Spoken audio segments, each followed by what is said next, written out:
Quoi? Déjà, janvier s'en va finir. Bien sûr, les jours s'égrènent. Et comme la parole de Dieu le dit par la bouche de Jacques, nous ne savons pas où nous allons. Personne ne peut dire demain je ferai ceci, je ferai cela. Nous devons plutôt dire si Dieu le veut, demain nous ferons ceci, nous ferons cela. Bonjour, bienvenue dans Uppercut by Pastor G. Nous ne savons pas où nous allons, mais nous devons quand même être conscients de ce que nous cherchons. Je sais ce que je cherche. Amen. Lisons Hébreux chapitre 11 à partir du verset 8. C'est par la foi qu'Abraham, lors de son appel, obéit et partit pour un lieu qu'il devrait recevoir en héritage et qu'il partit sans savoir où il allait.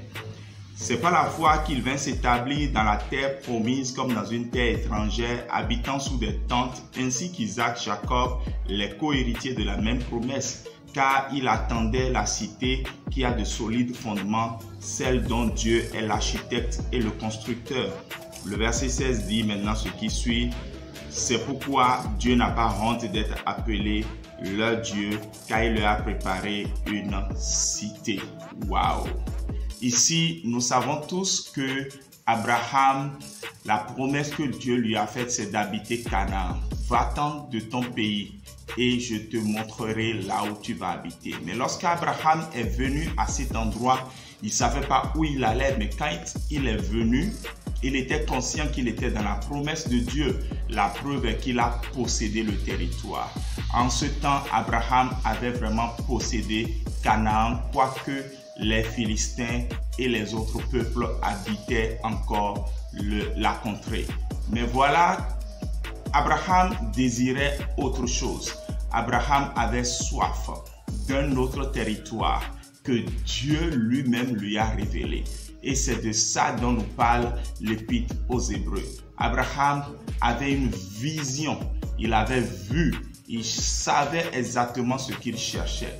Il cherchait une cité, il cherchait des spécificités dans cette cité-là que nous allons découvrir dans un instant.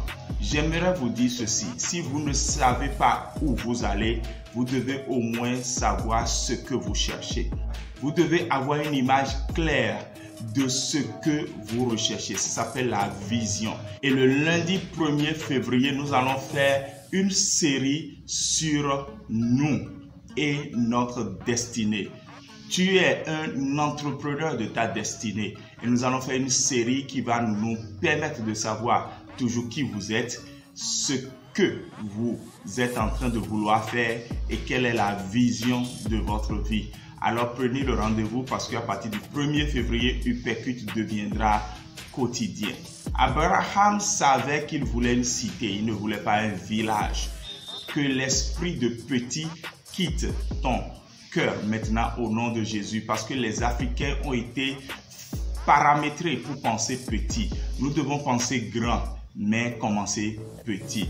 Abraham voulait une cité qui lui appartienne. Lorsqu'il était à Canaan, lui-même se considérait comme un étranger, alors qu'il possédait tout. Il possédait des hommes, il possédait le territoire, il remportait des victoires. Il avait tous les signes de cette époque de richesse et une richesse insolente et pourtant, il se considérait comme étranger en ce lieu-là. Donc, il voulait une cité qui, pour lui-même, c'est ainsi que je prie pour toi, pour que tu puisses posséder ce qui t'appartient en propre au nom de Jésus. Le seul conseil que j'ai à te donner, c'est que si tu ne prends pas soin de ce qui est pour autrui, personne ne te donnera ce qui t'appartient à toi-même. Abraham voulait une cité dont les fondements sont solides. Abraham ne voulait pas quelque chose d'éphémère.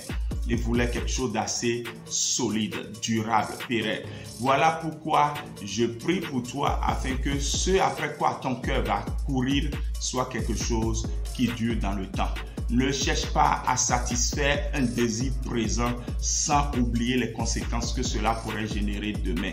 Pense plutôt à investir et à penser à demain. Et puis Abraham voulait une cité dont Dieu est l'architecte et le constructeur. Je pense que Dieu est alpha et oméga. Et si peut-être actuellement tu vois que dans ta vie, il y a des choses qui sont sans dessous, je te prie tout simplement d'aller en prière, de dire Seigneur, est-ce toi qui es en train de faire ça? Si jamais il te répond en disant oui, mon fils, ma fille, c'est moi qui bouleverse tout dans ta vie, le jour-là dit Amen. Et va tuer un mouton pour manger. Parce que lorsque Dieu aura fini de détruire ce que toi-même tu as commencé par tes propres mains, en ce moment, il sera l'architecte et le constructeur de quelque chose de nouveau pour toi, qui sera quelque chose de complètement merveilleux. Ce que tu as vu, c'est ce que tu peux avoir. Vous savez, voir est une preuve de notre foi. Voir nous permet d'avoir, c'est-à-dire d'obtenir. Et voir nous permet aussi de savoir. Nous reviendrons sur tout cela à partir du 1er février. Rendez-vous de la date où Uppercut redevient quotidien. Voilà. Aujourd'hui, je veux juste prier pour quelqu'un afin que Dieu t'ouvre les yeux, rend sensible ton cœur, débouche tes oreilles, fasse tomber le voile qui t'aveugle et que tu vois clairement ce que tu dois chercher en 2021 parce que Dieu lui-même te l'a réservé. Il te l'a préparé. C'est pour ça qu'il n'a pas honte d'être appelé ton Dieu parce qu'il t'a préparé quelque chose. Et s'il te montre ce qu'il t'a préparé, tu vas pouvoir désirer la chose et prier pour la réclamer. Elle s'accomplira certainement. Que le Seigneur nous garde. Shalom et à lundi prochain.